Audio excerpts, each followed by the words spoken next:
now, it's time to grab your toast and get ready for the jam today. And we got somebody special today. And actually, that you got a little bit of introduction to that special man today on that little video clip from Moving America's Soul on Suicide. By the way, I'm Dr. John Draper. I'm President of Research and Development at Government Solutions at Behavioral Health Link. And I'm really delighted that today we have Officer Kevin Briggs, who's better known as the guardian of the Golden Gate Bridge. And Kevin and I are going to be settling in for a little fireside chat shortly. Before we get there, a few things that we want to note. We've got over 500 unique speakers who've joined us on the Jam.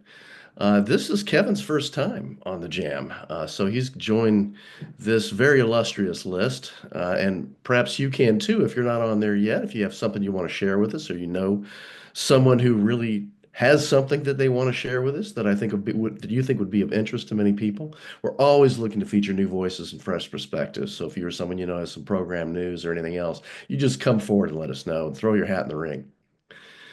We've also got this new live stream medium that we are adding to the other two mediums, which is obviously this live Zoom version, and then there's also the recorded version. But if you're in a car or something like that, have a hard time tuning in to the Zoom version, you've got the live stream.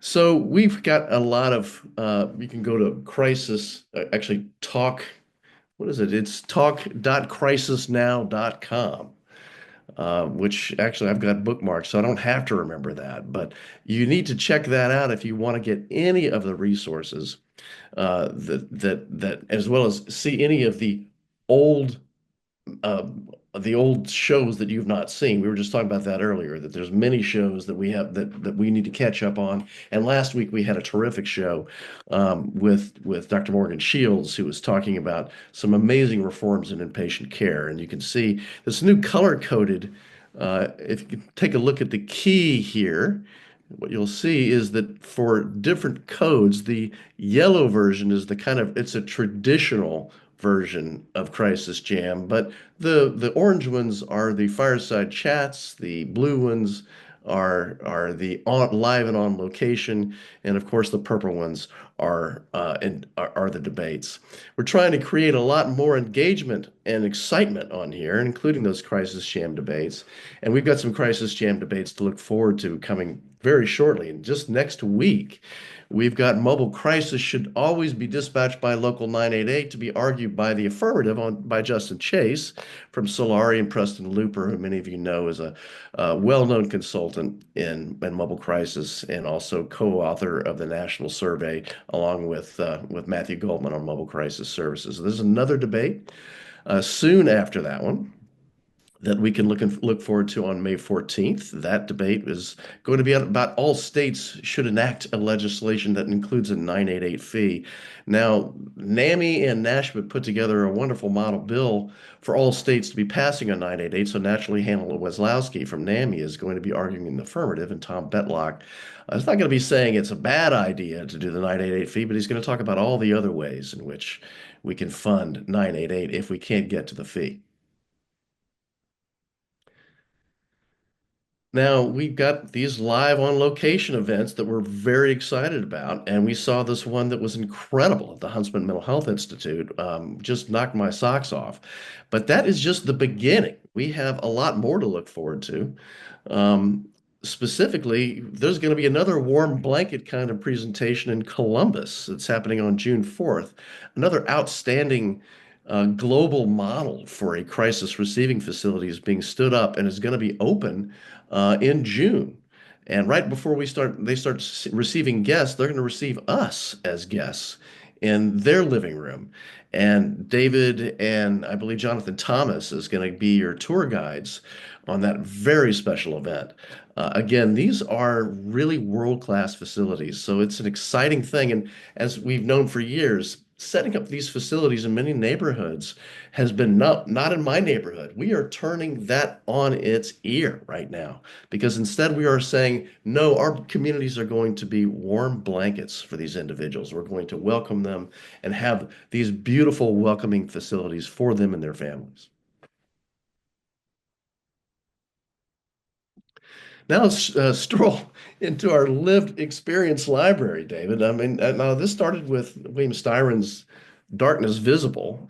I think John Brogdon's Profiles of Hope was the last one, and the library is really a tribute to memoirs of people who found ways to live through, with, and beyond suicidality.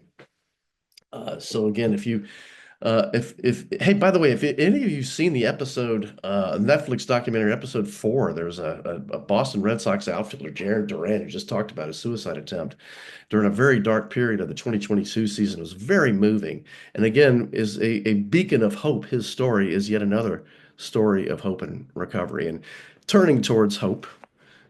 Yeah, that can always use a helping hand, and that's what Kevin Briggs' new book, or actually not so book, new was 2015 it came out, right, David? Is 2015, been 10 2015, years. so 10 years ago.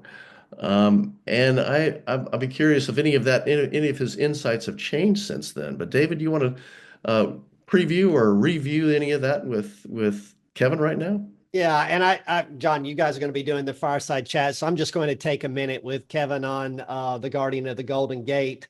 But we've been lifting up these memoirs of folks who have helped us really transform our view of the power of lived experience. And Kevin, we primarily had included your book originally because of the story of Kevin Briggs. But Kevin, I'm just going to ask a quick question to sort of set the stage a little bit. You do talk about your own lived experience and challenges, 3 huge challenges in your own life that you've gone through, and depression that resulted from that. The question I want to ask Kevin is that interaction with Kevin Briggs and the power of working with people in pain. To what extent did your own lived experience, how critical was that to your having the ear that was needed to help those folks, Kevin? For me, it was absolutely critical. Just for me, speaking for me, because I need to go through something to understand it, unfortunately. It was hard for me to see what these folks might be going through until I experienced a lot of things myself, as you said, David. But then I could see through their eyes. What are they seeing? What might they be going through? And everybody's different. So, like you said, I've had some things not so great in my life, but it really opened my eyes to what people are going through. So who would I want talking to me if it was me over that rail? That's what this is about. And John, I think that sets us up for the trivia question if you want to take it from here. Yeah, no, thank you, Kevin. Appreciate that. And it's a smoky hot seat today, but we're herding all of you into it. The Guardian of the Golden Gate Bridge is a book that obviously Kevin wrote a while back, but for 20 plus years, he patrolled the Golden Gate Bridge as a California Highway Patrol Sergeant. And I think over 200 people, I believe, that you talked to who were suicidal and got them off the bridge, Kevin. But you encountered hundreds of people in crisis and many already across the rail onto the apron. So, according to your book, what was the most important tool that Kevin used to help someone step back from the edge? Now, there's tactical negotiation techniques is A, B is sharing stories of other survivors, C, giving them a reason to live, and D, listening without judgment. Take a moment and cast your vote.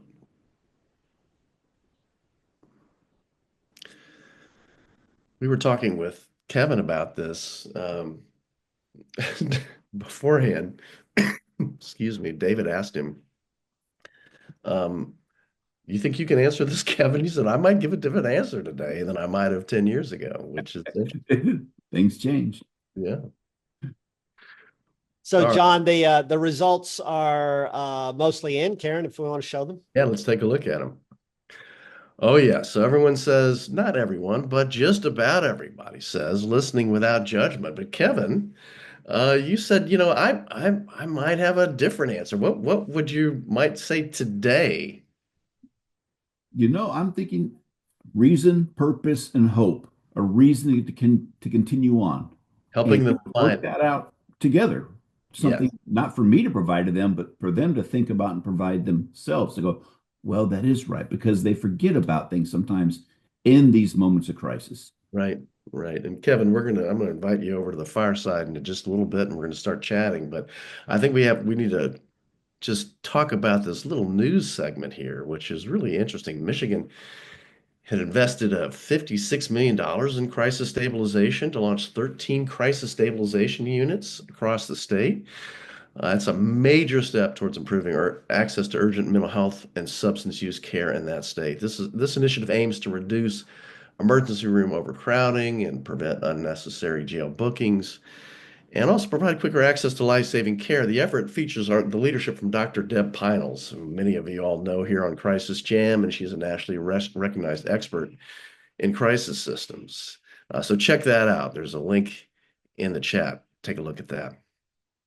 Kevin, let's sit fireside. And, I imagine when you signed up to be a California Highway Patrolman, you did not think that, I mean, you probably thought that you would be like, John and Ponch from Chips and, dealing with alien abductions and uh, uh, art thieves in vans and things like that. But you probably didn't think that you were going to be involved in talking to people regularly who could be suicidal on the bridge. And that seemed to be your expertise. Did you volunteer for that? They choose you? How did you become that guy, the guardian of the Golden Gate Bridge?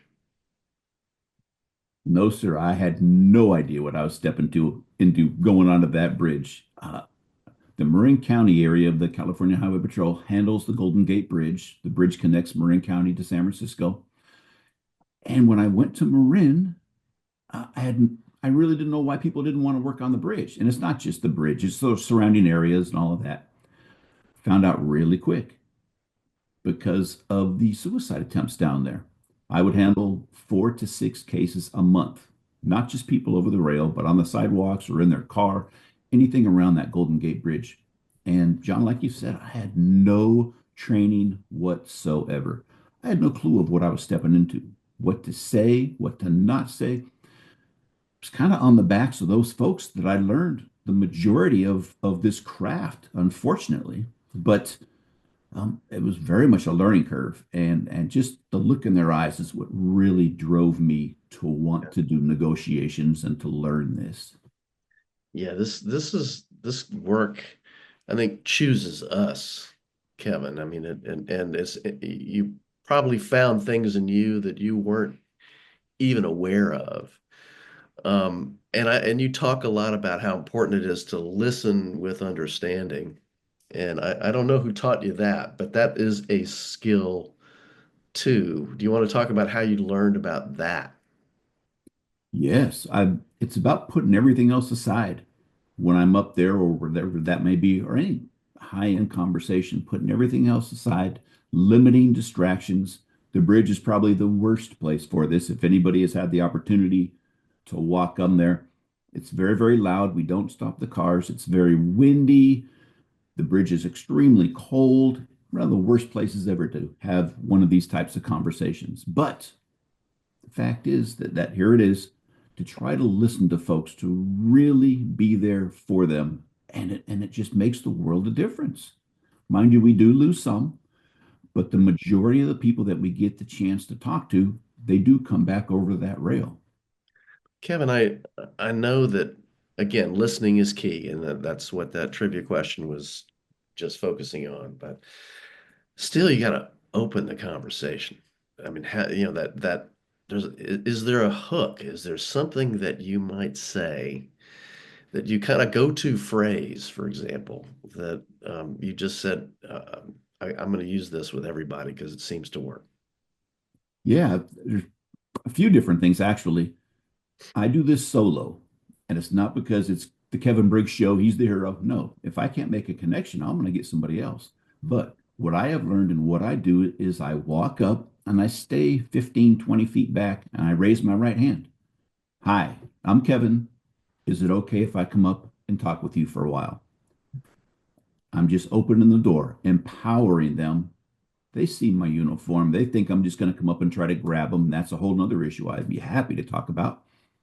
But I want them to make the call. Yeah, it's okay to come up and talk with me. And I think it empowers them to allow me to come up. And that is the conversation starter. And it's all about developing rapport. Yeah, and it's a really powerful message and moment. And again, I read there was a headline, I think it was in Minnesota, maybe Minneapolis, where on a bridge, a guy was standing on a bridge and was going to jump, and a motorist parked his car on the bridge and pulled out a six pack that he had gotten from the grocery store that he had in the back seat and said, "Would you like a beer?" And the guy just was startled and said, "Okay." But again, whatever it takes to get somebody to be engaged and feel like, you see them and you want to connect with them. But you mentioned something about occasionally reaching over. At what point do you, I mean, again, that, there's this instinct. I want to grab them and pull them over. Under what circumstances do you do that? And I imagine you want to avoid that in many circumstances too. And this is what I teach to officers who want to do this type of work. I don't grab. And I tell them, perhaps you've seen it, or maybe everybody's seen it. A fireman, a policeman, a citizen on a building, on a bridge, they grab the individual and hold them, then try to pull them back. I tried it once. It didn't go well. We didn't lose the person, but it's so cold and clammy out there. The skin is just, it's moist and it just doesn't work well. They can jerk back, and we might lose them. So I tried it once. It didn't work, but we did get the individual later. I really do think I want folks to imagine for a second the courage that it takes to go over that rail, to stand on top of that building or on top of that overcrossing or that gun to their head. Yeah. Imagine the courage that it takes to put that gun down, to step off on the other side of that building, to come back over that rail of that bridge and start life again, kind of a rebirth. We didn't fix anything. It's still all there, but you have the opportunity for things to get better. So if we can get you to have that courage to come back over that rail, I think that courage will continue on, and your success rate will be higher, in my opinion. Yeah. And Kevin, David showed a photo of you talking with Kevin Berthia Yeah. on who was on the apron of the bridge, and just on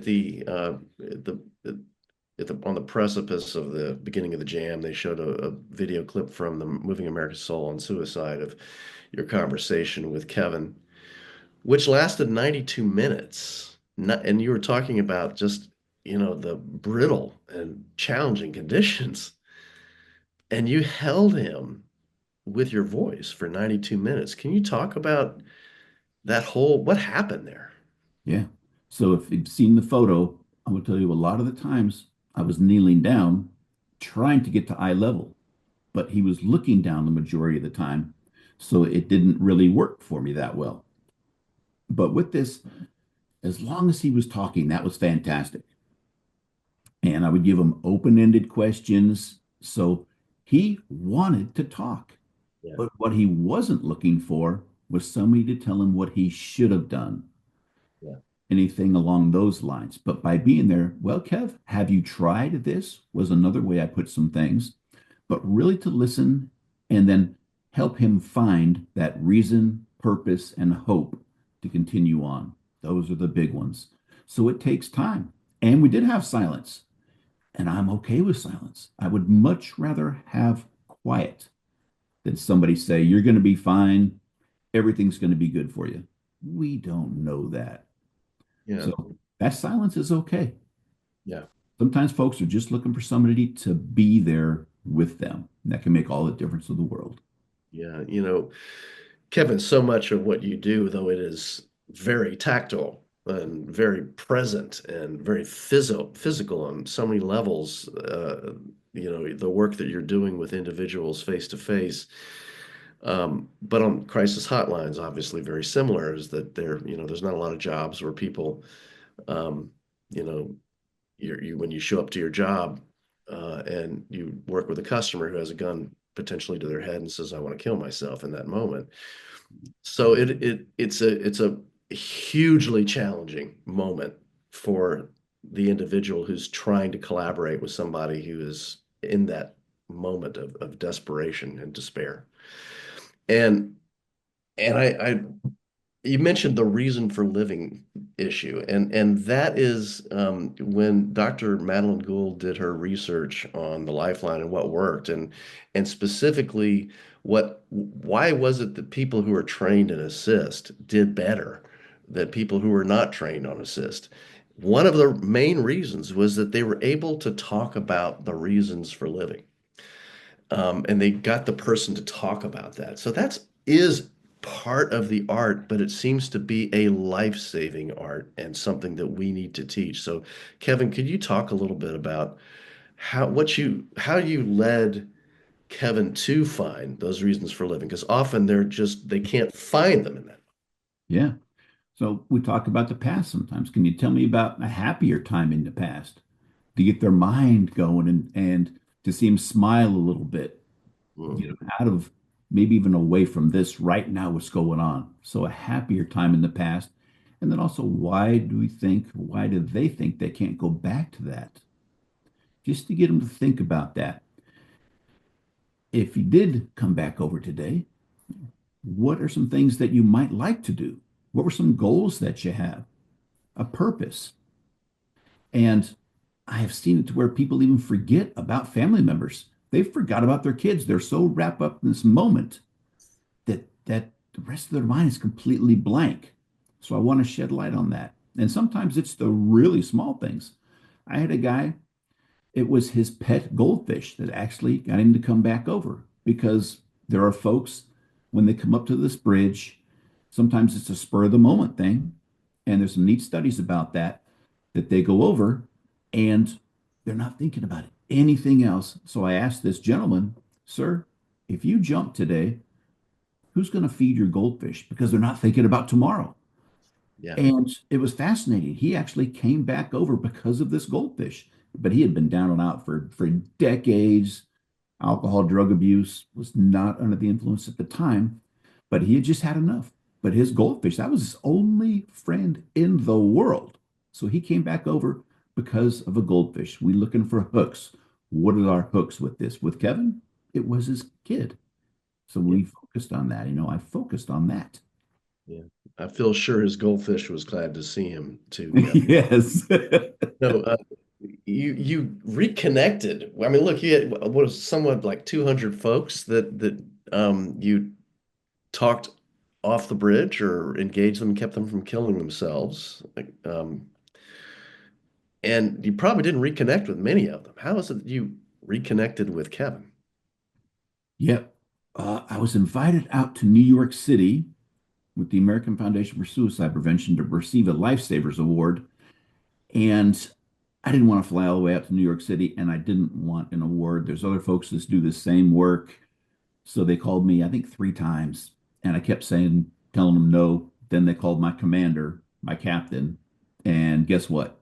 You are going out there. You are going to get this award. So I told him, all right, I'll accept it on behalf of the California Highway Patrol Marine area. And then they asked me, is there somebody you saved? And folks that know me, and you know this, Dave, I don't use the word save. I don't. I helped people in a dark day.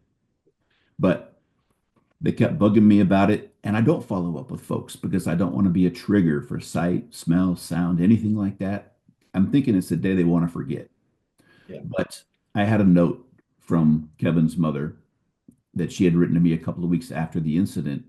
So finally, after my captain came again to me, I said, I will go out there, see if his mom still lives there. And I went over to Oakland. knocked on the door, and she answered. Nobody wants a uniformed cop standing at your front door, right? Not bringing you the winning lottery tickets here. Right, right. But after she figured out and found out who I was, I explained things. Big hug, went inside, had a long conversation. She was really nice. Yeah, So she actually got Kevin to come out there, and we hadn't met in years yeah, after this incident. So we met out there, and it was like two old friends or two brothers reconnecting, and we've been great friends ever since. But I learned something that day. That photo with him over the rail, to me, it was another work day at me. Now, mind you, I put 100% of my effort into this, but these things happen a lot. Unfortunately, this was another work day. yeah. Well, to Kev, he hated that photo because it shows, according to him, a black man at a very weak point in their life. And being from Oakland, you do not show a weakness. And this is what he says. So I didn't realize that. But after that day out in New York City, he thought, you know what? I can come out and do some help Yeah. and hopefully show folks another way. So he and I get this opportunity to present together a lot, which is a lot of fun. Mind you, an ugly topic, but it's really neat for us to get out there and show both sides of things, um, to all sorts of groups, whether it's Jewish community centers or law enforcement, construction workers, whatever it is. Mental health, as you folks know, is everywhere.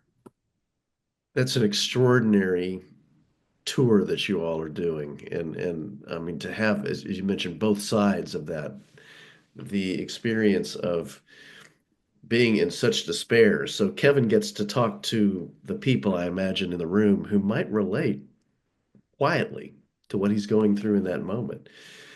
And then you talk about, your experience of helping and supporting and how you approach that. And so you get people on the other hand who are saying, how can I help others? And you connect with, I imagine, with everybody in the room. What have there been some things that people have come up to you all and said to you after your presentations that really, gave you a sense of how much of a difference that your talk made in their lives? Yes. Um, I'll probably get upset. But years ago, and this happens, semi-frequently, but a lady came up and she was wearing, the metal bracelets for prisoners of war and people who have died in the military that are made. This lady had one for her son who lost his life to suicide in the military. And she said, after hearing you, she took that off and gave it to me. Oh, Oh, yeah. I have it in my desk drawer. So, of course you do. Oh my these kind of things. And I'm a very emotional guy. It's just the way it is. I can't help, man. You show me a puppy dog or something, I'll be crying. So, but I Well, try to be very, very serious in what I do and what I'm showing folks. But these kind of things, and it drives me to become better at this and still go to school. I still go to schools, and you talked about assist. I became an assist trainer, and there's still a lot to learn out there. So I believe, and when Kevin and I get to present, or when we do a solo, we have to bring the best information that we can to folks. I want to be at ground level. How can we have a conversation with someone right here, right now? So that's very, very important. you know, you you and Kevin had this experience on a bridge. You had many experiences on that bridge. And you said there were people who were also lost on the bridge naturally, and there was quite a number for many years who were jumping off the Golden Gate Bridge, which was referred to as kind of the biggest suicide hotspot in the world. And there was a period when you were not a proponent of bridge barriers, Yes. but that changed. Can you talk about how that changed? What was the reasons initially why you didn't think that was important? And two, how did it become important? Yeah. So all I would ask with folks, bear with me as I say this because it's going to sound horrible at first, but working on that bridge, the vast majority of people come up there to celebrate life, to celebrate birthdays, anniversaries. The suicide part of this bridge is very, very small. Now, working on that bridge, it's neat to go up, and you still can. You go up to the rail, which isn't all that tall, and you can look over. And I saw the Queen Mary come underneath, Queen Mary 2 or something, and porpoises and seals. There's all sorts of wildlife and cool things to see around there. Well, I thought, having not known what this barrier was going to look like, that it's going to block that view. So I wasn't a big proponent of this. But I had retired and I was at a training seminar, and a gentleman came up to me that had lost his daughter on the bridge, and I actually handled his case. And he introduced himself to me. Oh yeah, how are you, sir? And then we're talking for a bit. And he asked me this question, and I told him how I felt, and I was ready to get hit, to be honest with you, because he lost his daughter on the bridge. But he stood back and he took a breath and he said, Kevin, I want you to think about this for a minute. He goes, he raised his hands like this. He goes, you have a life and a view. And I just felt like a knucklehead right there. He changed me like that.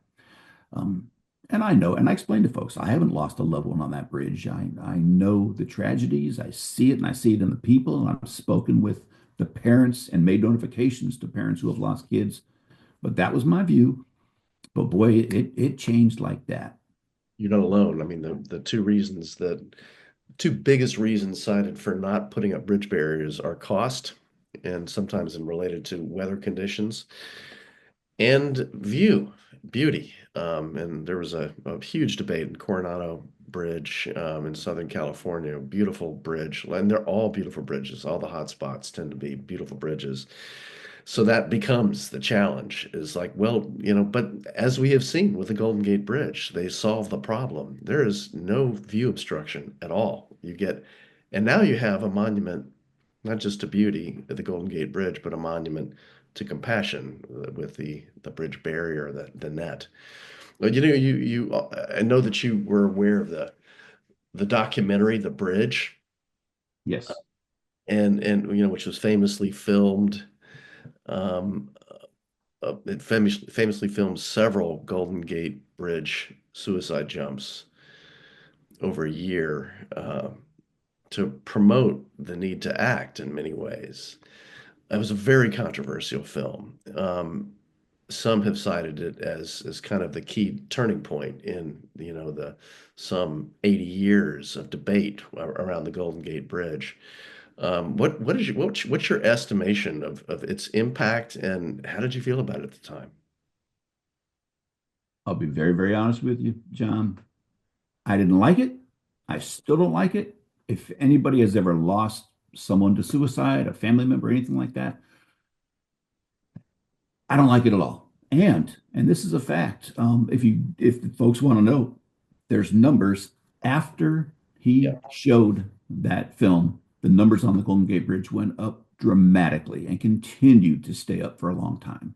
yeah, Yeah. yeah, and that I think that was the controversy is that at what price?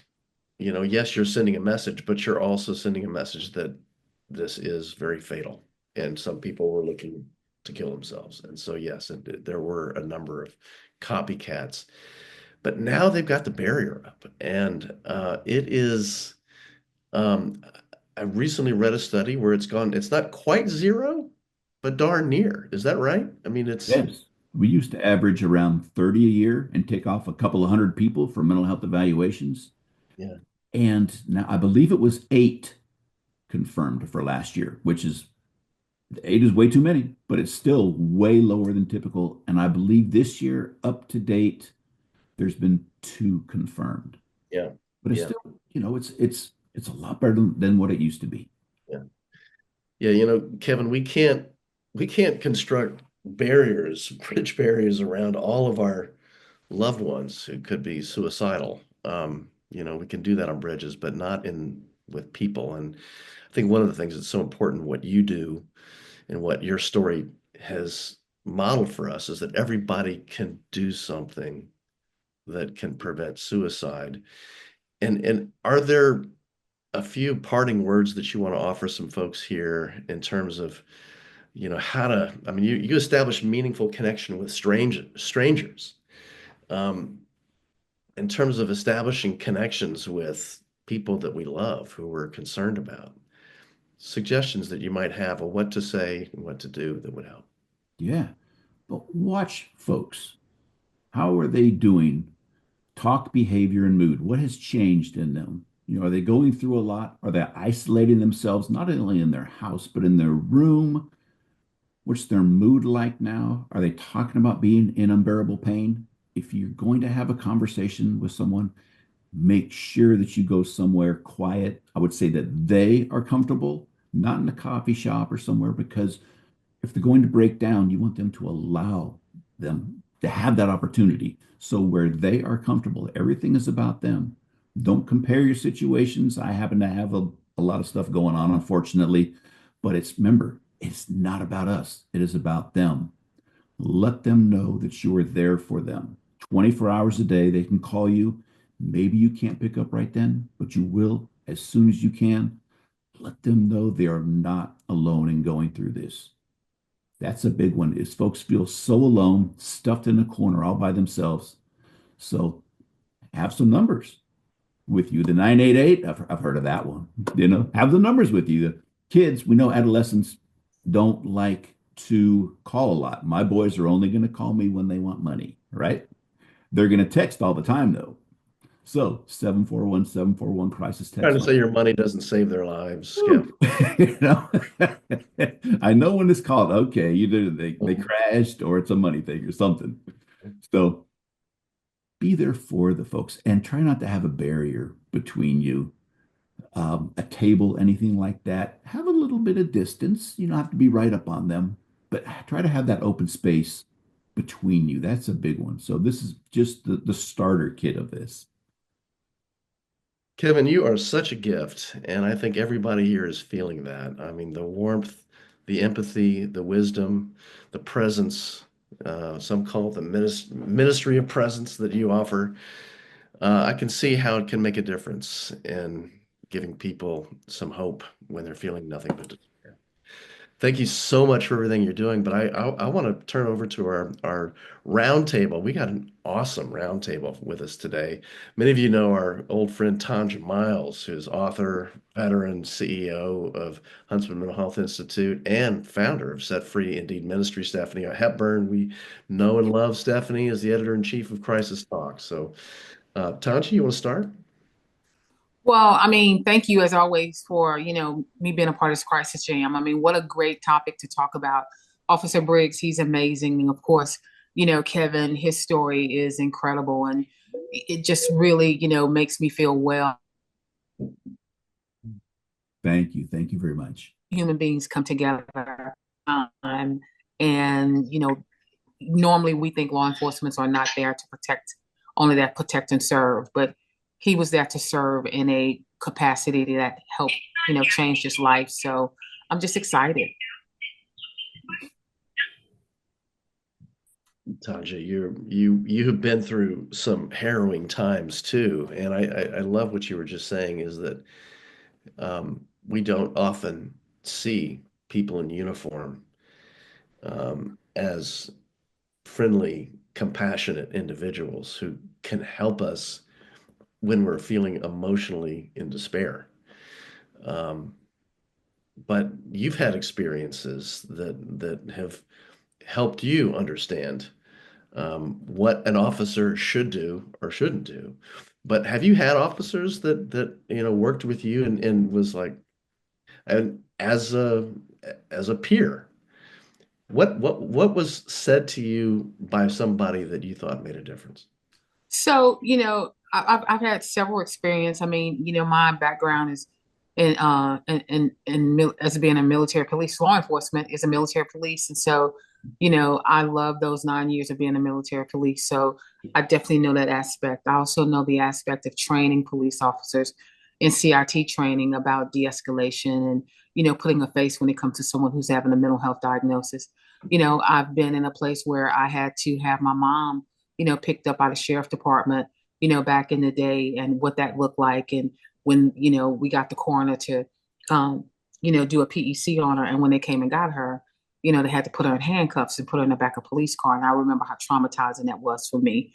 And then, 9 years ago, I had my own episode where, law enforcement was involved. And one police officer treated me like I was in crisis. And actually, he's one of the police officers I had trained. The other one treated me like I was a criminal. And I start to act up on his actions to go ahead and do suicide by cop. But thank God for the one who knew how to de-escalate me and to keep me focused. I'm alive today. So, working with law enforcement now, we work with them every day, our peer support team. And so it's just amazing the strides that we have made working together, peer and police, but we still have a long way to go. And it's folks like Kevin, Officer Briggs, who's really making a difference and leading the charge. And this just excites me. Tanja, that's incredible that someone you trained, talk about karma, someone you trained helped you in a moment when you needed them. Yes. That is fantastic. Thank you so much, Tanja. Again, you're a gift as well. Stephanie, talk to us. So, in the green room and also here, you asked, you mentioned how Kevin held on to Kevin with his words. At the time, Kevin was, if I recall correctly, a fairly new officer. He'd had CIT training. This was in 2005. So Kevin, if you could talk a little bit about, because there must have been, I believe you were trained in the Army as well, and some personal experience. What inside of you instinctually helped you understand that you needed to hold on to him with your words, as opposed to, like John said, pulling him over the bridge? A couple of things. One was the look in people's eyes when I would be speaking to them. It's just despair. Most of the time, you can see just this little glimmer of hope that they want to be here, but they can't figure out how. So I use it as a stepping stone. Well, let's figure something out here. And of course, the biggest part is listening. A lot of times, they're going to tell me what my hook's going to be, whether that's a family member, a friend, an animal, what they want to do in their life, what they were trying to do. So these, along with a lot of things that had happened to me before, cancer and heart disease and losing 3 members of my family to suicide. So these kind of unfortunately helped develop me and going, what if it was me over that rail? Who would I want there? So I found this out really quick, and I asked every single person I spoke to, what did I do that helped this situation? And what did I do that maybe hurt the situation or wasn't so good? So when I teach negotiations, I tell officers that want to do this, if you have a big ego, you can leave now, because you're not going to be of any use to us out here in the field, because it is about them. So when I would ask that question, they would tell me, I really didn't like this, or this really helped you. You did this. Just something very short and brief. So I learned quickly and really how to talk to these folks. And that's what this was about, asking them what would help you, not lying to them. I didn't even tell them everything's going to be okay. I didn't want to grab them, because I want them to have that courage to come back over to continue on. So it's about talking with these folks and seeing how can I be better? A question for you. Mhm. I'm sorry. No, go ahead, Tanja. Yeah, I have a question for you, Kevin. So what are you seeing the consensus of other law enforcement officers and agency when you go and talk to them about, de-escalation and just about, putting that human, interest on a person who, might be, contemplating, suicide? How are you being received? If it is a peer support group, dispatchers, or those who are or want to be negotiators, very well received, because this is what they want to do. So they want to learn tricks of the trade. And also, I talk a lot about your own self-care. This is what happened to me. I didn't seek help. For instance, John and Dave, I don't know if you know this. I only recently started talking about this. It took me 45 years to talk about. Very, very, very serious abuse when I was a kid from 8 to 10. It took me over 45 years to talk about this. And I actually went and did EMDR, and I did a stellate ganglion block in both sides of my neck to help with this. So we talk about this. Sometimes it's not stuff you see on the job, but what happened to you in your life. So, a big part is teaching negotiations, and the other part of that is self-care. But those who want to do this, those are the ones that really resonate with me. The street cops who just want to go out and do their beat work, sometimes that's tough. Mm. Tanja, Stephanie, thank you for your reflections, your questions. Kevin, thank you for all aspects of your service, keeping people safe, keeping people healthy, and helping to keep people alive. And just, your heart is as big as all outdoors, my friend. So it's really a pleasure to see you and to have you with us today. Thank you, John. A pleasure. You're surrounded by great people here. I was looking at some of the names. I'm trying to look at the camera, but also look to see who's here. Wow, phenomenal crowd. Yeah. Well, good to see you again, my friend. Thank you, sir. We have another good friend, Megan Haupt from Nashville, is going to give us some updates on what's happening around the states nationally. Megan? Yeah, I don't even know how to follow this. Kevin and John, thank you for sharing the rawness of the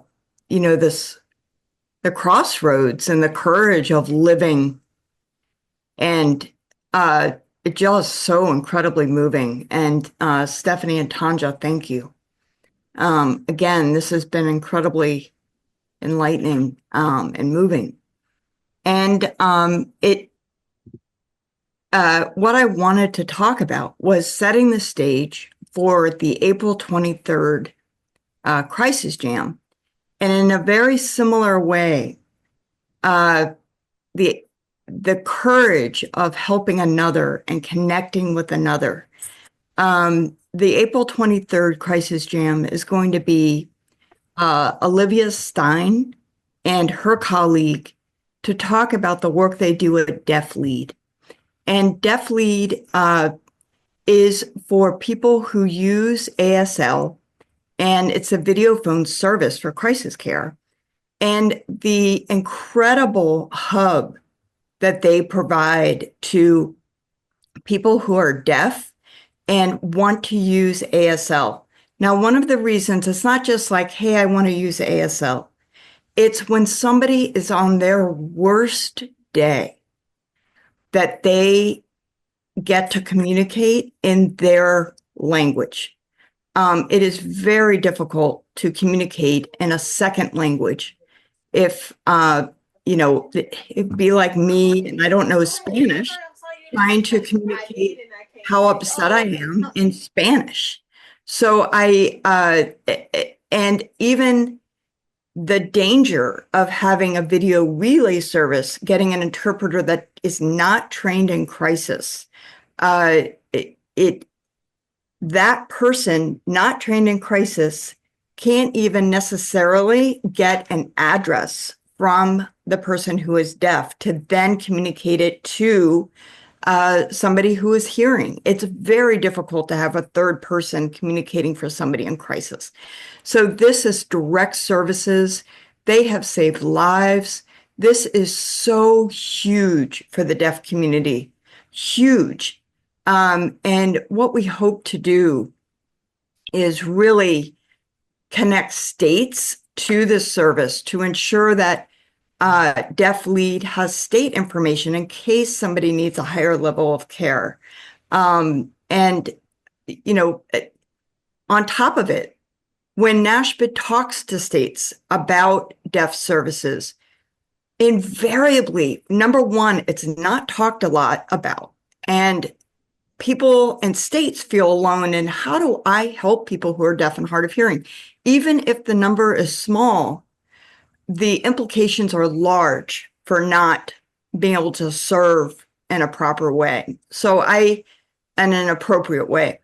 So it is, we have a learning collaborative at NASHBID of state coordinators of deaf services. There are about 8 8 to 10 right now. And so down the line, we really hope that more states have that kind of coordination, to help this population and connect. But that learning collaborative, if people have questions about deaf services, we can bring those questions to that learning collaborative. So thank you, John. This is just such a great service, and we thank Olivia and Brittany. Amen. And Dr. Stephanie Logan, who runs Deaf Yes, Dr. Stephanie Logan. Oh my God, she's so fabulous. Team, and they're doing incredible work, and they've been doing it for years, and finally they're getting recognition, they're getting funding, they're getting scaled up, and they're making a difference. It's really been a wonder to be working with them over the years. So I'm so glad that you're promoting the work they're doing. We're going to skip ahead to Stephanie. We do usually save her for towards the end, but Dr. Toros, her guest, I believe, is going to have to leave a little bit early. So Stephanie, why don't you just jump on in here? Thanks, John. So I'd like to welcome on Dr. John Toros. He's the director of the Digital Psychiatry Division at Harvard's Beth Israel Deaconess Medical Center. We chatted about AI and how it can offer mental health support even in crisis, but we also talked about how trust must come first. Can you share what that means? Yeah, so I think if we as the public, physicians, clinicians, patients don't actually want to share or aren't comfortable sharing with these AI systems, it doesn't really matter how good they are. They're working with the wrong information to start with. And you talked about, it was interesting because, if you go to ChatGPT or Claude or some of the other, sometimes called AI assistants, sometimes called AI chatbots, they give usually a pretty prescriptive response if you mention crisis, and even more prescriptive if you use the word suicide. I tested this out. And we chatted about, internal and external guardrails. After our discussion, I looked into also what's called AI companions. And there have been some instances where it's structured a little bit differently, and there's a lot of hesitation to have internal guardrails because the fear of it breaking character. And there are a couple of lawsuits that are happening because one was a 14-year-old who died by suicide. And another was a child who, with a chatbot, said it would be okay if he killed his parents in response to screen time limits, for example. In both instances, there were AI companions that purported to be therapists. So it is a really kind of the wild, wild west. So you have some AI companies that are kind of creating different internal guardrails, but what that might be can be very subjective depending on what they themselves find concerning. And one thing that really stood out to me was your discussion about, we are talking about AI acceleration. We've got this global AI intelligence race happening. And what you said is really success is dependent on external guardrails. Can you talk about that a little bit? Yeah, so given the state of AI, every company wants to build a bigger, better, faster model than the other one. So they're not slowing down to say, what are the safety implications? How does it respond to people in crisis? As soon as we've even thought about it, they've moved on to the next model.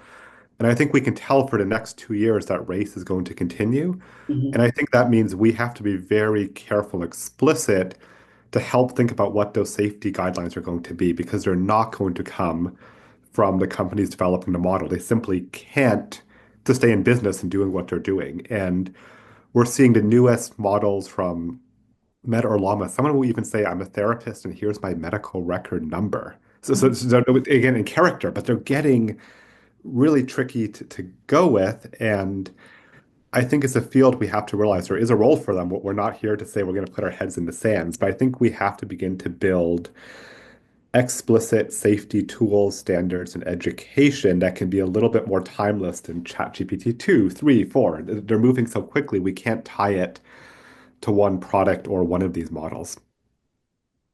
Thank you so much for joining me, Dr. Toros, and I'll pass it back to you, John. Definitely really important stuff, John. Thank you. That there's just recently an article in New England Journal of Medicine about first randomized controlled trial on artificial intelligence, their bots, and their impact. And actually, people did trust them, and there was good bonding there. But the concerns that you note Yeah. about those guardrails are crucial. I mean, in the 50s and 60s for psychotherapy, they said we need guardrails for psychotherapy, and Yeah. they set them up. Ethics, standards. We've got to do the same thing for AI. And So thank you. I'll quickly end and say for the study of Therapot in New England Journal of Medicine AI, it's interesting they decided to compare this AI chatbot to nothing, to a weightless control. When you have a world of digital interventions, you have apps, you have AI systems, you have exercise. So, and of course, when you tell people you're on a waitlist control, they're not beginning to make those changes that get them better. So I think we also want to make sure all of us, and especially your community, we put pressure for great studies. We know AI is exceptional, but that doesn't mean we give it a pass on evidence. And I think groups like this can really help raise the standard so the best tools come forward. Absolutely. Thank you again, and thank you as well, uh, Stephanie. And let's see if we can move on now to our state updates with Stephanie Pasternak from NAMI, Shelley Polanco from Vibrant. Take it away, y'all. Great. Thank you so much, John. So for today's state update, let's start with a state that I'm actually not sure we've covered before in this segment. As of Monday, New Mexico passed a law, that's Senate Bill 535, making a lot of changes to some pre-existing telecommunications fees and state funds. And excitingly, they decided to create a new 988 trust fund. And to fill that fund, they decided to increase an existing telecom surcharge from 0.33% to 1.66%, and then 80% of that increase is going to 988. Just a little bit of context for this, you'll kind of note that those surcharge percentages are pretty small. So the fiscal impact of this fee may not be as large as we've seen in some other places, but nonetheless, this represents new funding. We've now got actually an 11th state leveraging this funding stream, and it's expected to bring in $3.5 million each year for 988. And then I'll jump over to Alaska. It also has its first fee bill, that's House Bill 136. Still trying to determine the political outlook for this. But in talking to some NAMI advocates there, I heard that it's definitely generating conversation on 988 and raising awareness of it with lawmakers there. And then finally, if you are in Maryland, you may have seen headlines over the last couple months about possible cuts to behavioral health funding, the state being in a shortfall. The legislature recently wrapped, and I just wanted to note that advocates were successful in getting $20 million for 988 back into the budget and restoring funding for a range of other behavioral health programs. And I think we've got a couple more quick updates, but I will turn to Shelley for those. Thank you. Thank you, Stephanie. My name is Shelley Polanco. I'm stepping in for my colleague, Dan O'Haron, who is out for today. And just quickly want to provide some two updates for Colorado. Bill SB 25-236. The bill consolidates Colorado's legacy crisis hotline with the 988 suicide and crisis lifeline to streamline crisis response. And this ensures that all crisis calls and texts are routed to 988. It also updates ID cards and discharges the instructions of reference to 988. So just kind of shifting more towards the 988. And that bill was introduced by the Joint Budget Committee and passed the Senate and currently is in the House Appropriations Committee. And also wanted to flag North Dakota as well. This bill establishes a 988 fund and creates a 988 lifeline program. This bill also amended a small fee of a 5 cents fee for 988. And this is expected to raise up to $750K in the next biennium. So this is North Dakota has had many actions and trying to find ways to fund 988. So hopefully we can see this one cross the finish line. And that bill is currently in the House Appropriations Committee. Shelley, thank you, and it's good to see you again. We're seeing you too. So let's we have a lot to look forward to. I'm not sure we have a whole lot of time to go over these slides, but we do have a lot to look forward to in the next couple of weeks. Next week, you do not want to miss this debate between Justin Chase, Preston Looper. Look, a lot of us like the idea of 988 dispatching mobile crisis, but maybe there's other ways to be doing it too. Def Lead's video phone services are going to be following up in 2 weeks. We've got, again, a very exciting period ahead of us. So that's great to be back on the jam again, guys. I'm so glad we've been doing this last few weeks. And it's great to see you all again. Thank you for taking some time out of your busy day just to spread a little jam on your toast. We'll see you next time.